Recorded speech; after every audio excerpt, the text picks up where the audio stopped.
Pada hari Minggu Paskah pagi-pagi benar, ketika hari masih gelap, pergilah Maria Magdalena ke kubur Yesus dan ia melihat bahwa batu telah diambil dari kubur. Maria berdiri dekat kubur itu dan menangis. Sambil menangis ia menjenguk ke dalam kubur itu. Dan tampaklah olehnya dua orang malaikat berpakaian putih, yang seorang duduk di sebelah kepala dan yang lain di sebelah kaki di tempat mayat Yesus terbaring. Kata malaikat-malaikat itu kepadanya, "Ibu, mengapa engkau menangis?" Jawab Maria kepada mereka, "Tuhanku telah diambil orang, dan aku tidak tahu di mana ia diletakkan." Sesudah berkata demikian, Maria menoleh ke belakang dan melihat Yesus berdiri di situ, tetapi ia tidak tahu bahwa itu adalah Yesus. Kata Yesus kepadanya, "Ibu, mengapa engkau menangis? Siapa yang engkau cari?" Maria menyangka orang itu adalah penunggu taman. Maka ia berkata kepadanya, "Tuan, jikalau Tuhan yang mengambil dia, katakanlah kepadaku di mana Tuhan meletakkan dia, supaya aku dapat mengambilnya." Kata Yesus kepadanya, "Maria, Maria." Maria berpaling dan berkata kepadanya dalam bahasa Ibrani, "Rabuni," artinya guru. Kata Yesus kepadanya, "Janganlah engkau memegang aku, sebab aku belum pergi kepada Bapa. Tetapi pergilah kepada saudara-saudaraku dan katakanlah kepada mereka bahwa sekarang aku akan pergi kepada Bapakku dan Bapamu, kepada Allahku dan Allahmu." Maria Magdalena pergi dan berkata kepada murid-murid, "Aku telah melihat Tuhan," dan juga bahwa Tuhanlah yang mengatakan hal-hal itu kepadanya. Demikianlah Injil Tuhan. Terpujilah Kristus.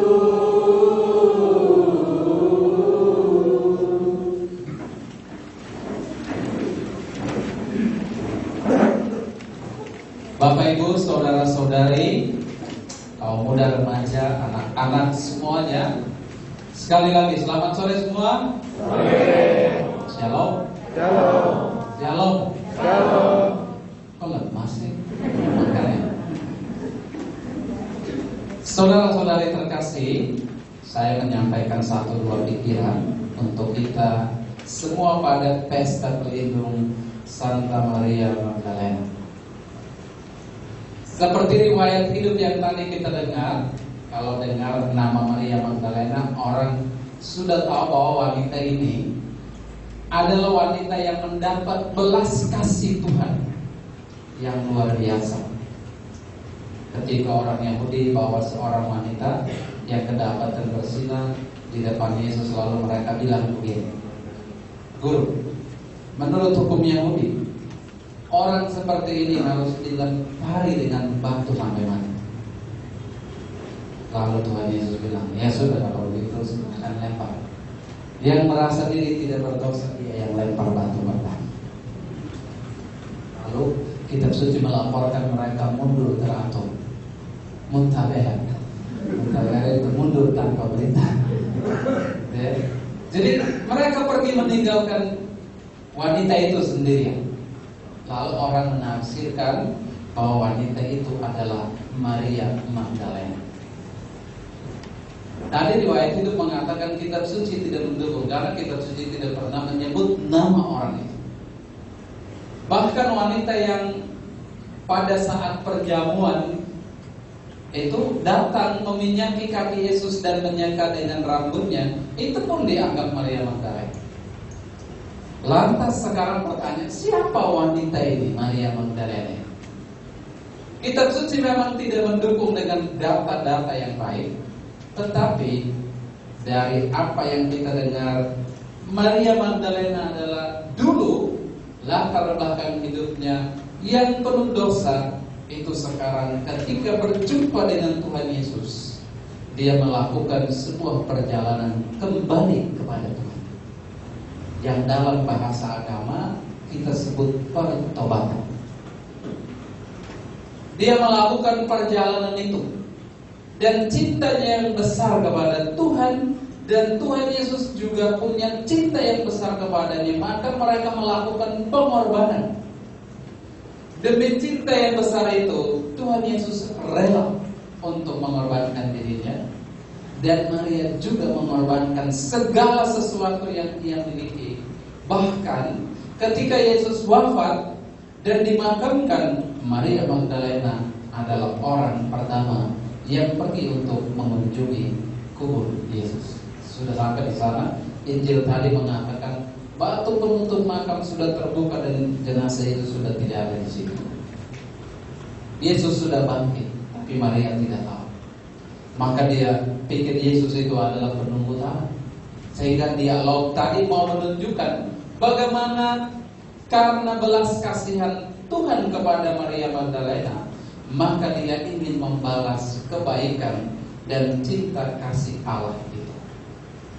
Maka kalau kita lihat perjalanan Santa Maria Magdalena, ya tidak berbeda jauh dengan begitu banyak santo-santo yang lain. Kalau kita memahami apa yang dikatakan Paus Fransiskus mengatakan begini: setiap orang kudus itu punya masa lalu, dan setiap orang berdosa punya harapan di masa depan. Dan inilah yang dialami oleh Maria Magdalena. Bukan hanya Maria Magdalena, Santo Paulus yang dulu namanya Saulus itu juga berdosa berat. Itu juga penjahat kelas kakap.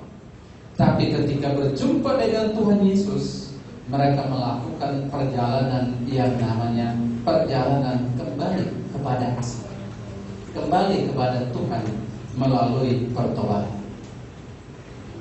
Agustinus juga sama, hidupnya itu luar biasa buruk.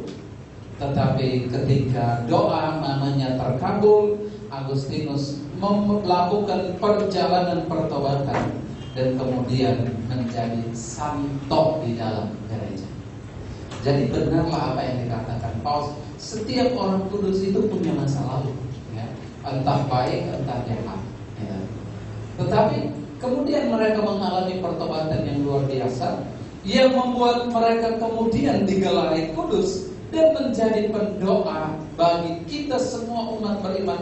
Bahkan kita teladani mereka, kekudusan mereka, melalui nama-nama yang kita pilih untuk diri kita. Wilayah ini memilih nama Maria Magdalena, dan nama itu sebuah tanda yang harusnya memberikan semangat dan daya kepada kita semua dalam perjalanan kehidupan kita sebagai umat beriman Katolik. Maka kalau kita memperhatikan apa yang dialami di dalam bacaan-bacaan, Maria Magdalena menemukan belas kasihan Tuhan.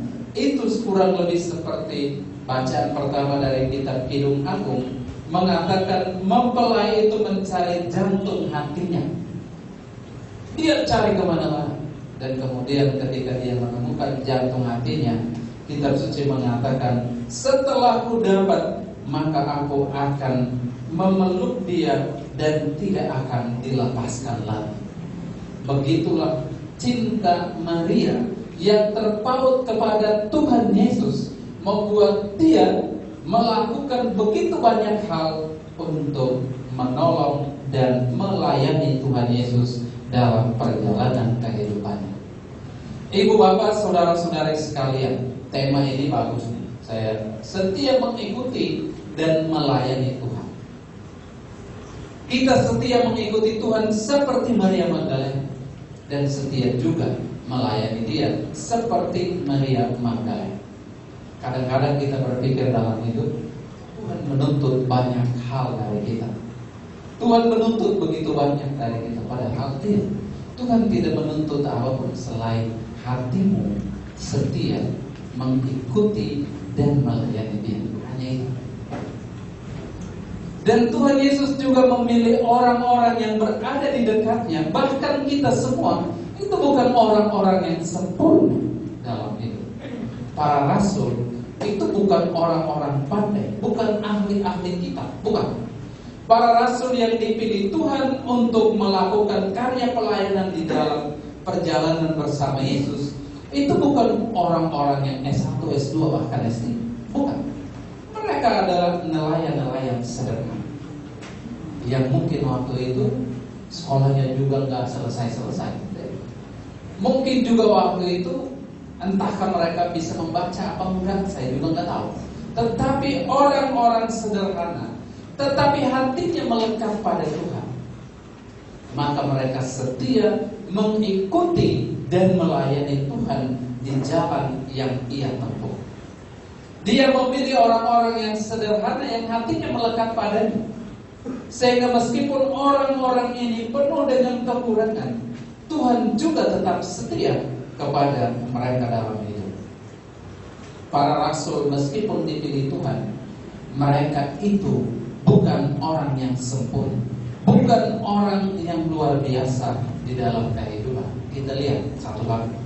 Kita lihat orang yang namanya Petrus, itu kemudian menyangkal Tuhan Yesus. Itulah kekurangan Petrus di situ. Kita lihat Thomas yang sedikit pintar, orang yang sedikit rasional. Thomas juga ragu-ragu terhadap Tuhan. Dia meragukan kehadiran Tuhan di tengah para murid. Ada dua orang lain yang menjadi musuh bebuyutan di dalam lingkaran para murid. Simon orang Zelot dan Lewi. Itu dua orang yang tidak pernah akan bisa duduk bersama. Lewi itu pemungut cukai, sedangkan Simon itu, kaum Zelot itu adalah penjaga tradisi Yahudi yang sangat ketat. Kalau kita menggunakan bahasa sekarang, kaum Zelot itu adalah seperti FPI-nya itu. Itu orang yang garis keras punya di kalangan orang Yahudi. Maka mereka tidak akan pernah duduk bersama dengan para pemungut cukai, karena para pemungut cukai adalah antek penjajah. Maka dua kelompok ini tidak akan pernah bersatu. Tetapi di tangan Tuhan Yesus, Lewi dan Simon duduk bersama dalam sebuah perjamuan. Mari kita lihat, para murid itu penuh dengan kekurangan-kekurangan, penuh dengan segala hal yang membuat mereka juga pernah tidak setia kepada Tuhan. Tetapi Tuhan tetap setia kepada mereka dan memanggil mereka untuk bekerja di dalam kebun anggurnya yang begitu luas dan begitu besar, yang tidak dapat dijalankan kalau tanpa bantuan Tuhan yang Maha Kuasa untuk kehidupan kita. Maka ketika kita merayakan pesta pelindung ini, saya mau mengajak kita semua, umat wilayah dan juga umat di lingkungan, kelima lingkungan yang tergabung di dalam wilayah lingkungan Santo Andreas, lingkungan Filipus Rasul, lingkungan Bartolomeus, lingkungan Thomas dan Titus. Kelima lingkungan ini dengan pengurus-pengurus yang baru. Tuhan tidak menuntut kita lebih dari kemampuan kita, tapi yang Tuhan minta adalah supaya hati kita terpaut setia kepadanya dan mampu untuk melayani Dia dengan mengabdi sesama umat domba yang dipercayakan kepada kita dalam segala kepengurusan kita. Seringkali kita sebagai umat beriman berpikir begini, ini yang terjadi. Kalau ditunjuk nih, jadi kita susah sekali kalau temukan ketua lingkungan, pengurus wilayah itu susah minta ampun. Susahnya minta ampun, sampai pastornya mesti turun tangan lagi baru ada yang mau gitu. Itu pun dengan persyaratan 3 tahun cukup. Semua orang mengatakan begitu. Karena ya susah banget ya. Susah banget kita menemukan itu. Karena orang cenderung berpikir begini, saya baru bisa melayani Tuhan kalau saya sudah punya kemampuan yang cukup. Kemampuan apa? Punya pengetahuan agama yang cukup, yang memadai, yang mumpuni. Saya mau melayani Tuhan kalau saya ini sudah kudus, karena masa lalu saya itu gelap. Karena masa lalu saya itu tidak cukup baik untuk melayani Tuhan. Saya hanya mau melayani Tuhan ketika saya sudah siap lahir batin. Ketika saya sudah pensiun, baru bisa melayani Tuhan. Sekarang masih sibuk dengan ini dan itu. Ketika kita menunggu sampai segala sesuatu itu menjadi sempurna di dalam hidup kita, Bapak Ibu, saya mau mengatakan terlambat. Mungkin kita belum sempurna untuk melayani Tuhan, sudah panggil kita. Jadi karena inilah yang membuat semua orang belajar dari Santa Maria Magdalena yang kita peringati hari ini. Jangan tunggu Anda sempurna baru melayani Tuhan. Jangan tunggu Anda punya pengetahuan agama yang mumpuni baru melayani Tuhan. Jangan tunggu sampai Anda ini sudah dianggap kudus baru melayani Tuhan. Terlambat semuanya itu. Sekarang ini menjadi kesempatan bagi kita. Apakah kita sungguh menyadari saya ini penuh kekurangan, tapi Tuhan mau pakai saya, mau pinjam hati, telinga, pikiran, tangan, kaki saya untuk melayani Dia sebagai pengurus lingkungan, sebagai pengurus wilayah, dan sebagai umat beriman. Siapapun kita, entah ada di dalam pengurus lingkungan, wilayah atau tidak, siapapun kita, itu semua dipanggil untuk menjalankan tugas perutusan ini karena sakramen baptis yang kita telah terima di dalam kehidupan kita. Maka merayakan pesta pelindung ini berarti kita merayakan anugerah besar dari Tuhan, bahwa di tangan Tuhan yang lemah dan tidak berdaya, yang berdosa dan yang terpinggirkan itu selalu mendapat tempat di hati Tuhan untuk berkarya, melayani Dia dan mengabdi sesama. Semua kita di mata Tuhan adalah sama. Tidak ada yang tinggi, tidak ada yang rendah, tidak ada yang tuan, tidak ada yang hamba, tidak ada yang orang terpandang, tidak ada yang orang tidak terpandang, tidak ada yang menjadi mulia dan ada yang kotor. Tidak. Semua kita di mata Tuhan adalah sama. Maka kalau kita semua sama, tugas perutusan kita pun sama. Maka kalau kita belajar dari Santa Maria Magdalena yang hidupnya meskipun berlumur dosa, tetapi dia mampu bangkit dari kehidupan yang penuh dosa itu untuk melakukan perjalanan kembali kepada Tuhan. Dan dengan perjalanan kembali kepada Tuhan itu, dia melakukan pelayanan, akhirnya bisa digelari menjadi kudus. Ibu bapak, saudara-saudari yang terkasih, Paus Fransiskus menasihatkan kita begini. Kalau hari ini kita merayakan pesta pelindung Maria Magdalena itu, kekudusan itu tidak pertama-tama dicari di gereja. Kita kalau mau menjadi kudus, itu jangan hanya pergi berdoa setiap minggu. Jangan siarah ke Kuningan, siarah ke Cirebon, siarah ke Purwokerto, siarah kemana-mana untuk mencari kekudusan. Kekudusan tidak akan didapat di sini. Ini semua hal yang mendukung kita kepada kekudusan. Tapi kekudusan itu didapat ketika kita sebagai umat beriman menghayati tugas dan panggilan kita seperti ini. Saya sebagai seorang ibu rumah tangga, kalau saya melayani suami, melayani anak-anak dengan tidak mengeluh, itu satu langkah menuju kekudusan hidup. Perhatikan itu baik-baik. Seorang suami dalam keluarga yang bekerja siang malam untuk menafkahi keluarganya dengan sukacita dan kegembiraan, dan juga tidak pernah bersungut-sungut, itu adalah satu langkah maju menuju kekudusan hidup. Anak-anak di dalam keluarga, orang muda di dalam keluarga yang tekun setia untuk menjalani tugasnya, entah belajar, entah bekerja, yang tekun dengan setia untuk membantu orang tuanya, itu juga adalah satu langkah maju menuju kekudusan hidup. Kalau semuanya ini adalah langkah menuju kekudusan hidup, maka lebih kudus lagi kalau pengurus wilayah dan lingkungan yang setia menjalankan tugas dengan tidak bersungut-sungut, dan rasanya itu susah.